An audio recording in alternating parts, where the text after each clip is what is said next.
Doctor Sandeep का करेंगे, जो विस्तार से इस मुद्दे पर हमारे साथ चर्चा कर रहे थे। बात करते हैं, आगे बढ़ते हैं और बात कर लेते हैं हमास की। जी हां, हमास और इजराइल के बीच शुरू हो गई है एक नई टेंशन, एक नई परेशानी। प्रधानमंत्री बेंजामिन नेतन्याहू ने कहा है कि अगर हमास शनिवार दोपहर तक बंधकों को रिहा नहीं करता है तो सीज फायर खत्म हो जाएगा, जिसका मतलब है एक बार फिर बारूदी बारिश होगी, जिसके बाद हमास में एक नया खौफ होगा, जिसे लेकर उसने अपने बड़े नेताओं को निर्देश भी दे दिए हैं। और हमास ने ये निर्देश क्यों दिया है, ये रिपोर्ट गौर से देखिए।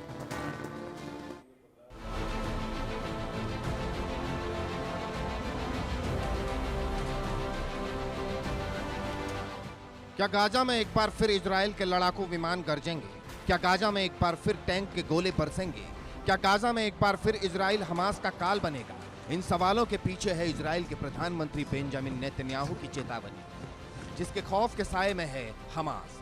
इजराइल के हमले के डर से हमास ने अपने नेताओं को एक बड़ा निर्देश दिया है, क्योंकि उससे डर है उसका हाल भी हिजबुल्लाह वाला न हो जाए। हमास ने अपने नेताओं को क्या चेतावनी दी है, इसका हिजबुल्लाह से क्या कनेक्शन है, ये जानने से पहले ये जान लीजिए, सीज फायर के बावजूद एक बार फिर गाजा में बारूदी गर्जना क्यों हो सकती है।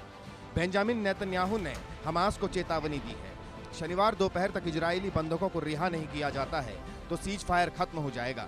नेतन्याहू ने अपनी सुरक्षा कैबिनेट के साथ 4 घंटे मीटिंग के बाद ये बयान दिया। हालांकि अभी ये साफ नहीं है नेतन्याहू ने सभी बंधकों की रिहाई की बात की है या शनिवार को रिहा होने वाले सिर्फ 3 बंधकों की। नेतन्याहू की धमकी से हमास में हलचल है। हमले के डर से उसने अपने बड़े नेताओं और आतंकियों को मोबाइल इस्तेमाल नहीं करने के लिए कहा है। उसे डर है मोबाइल लोकेशन ट्रैक करके इजराइल उसका काल बन सकता है।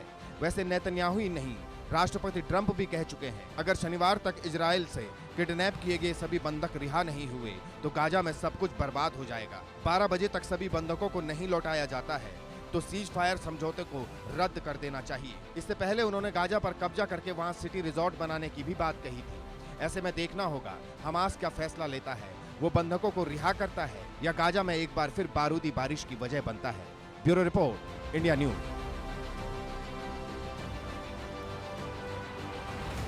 तो नेतन्याहू ने तो संकेत दे दिए हैं, लेकिन डोनाल्ड ट्रंप ने भी कहा था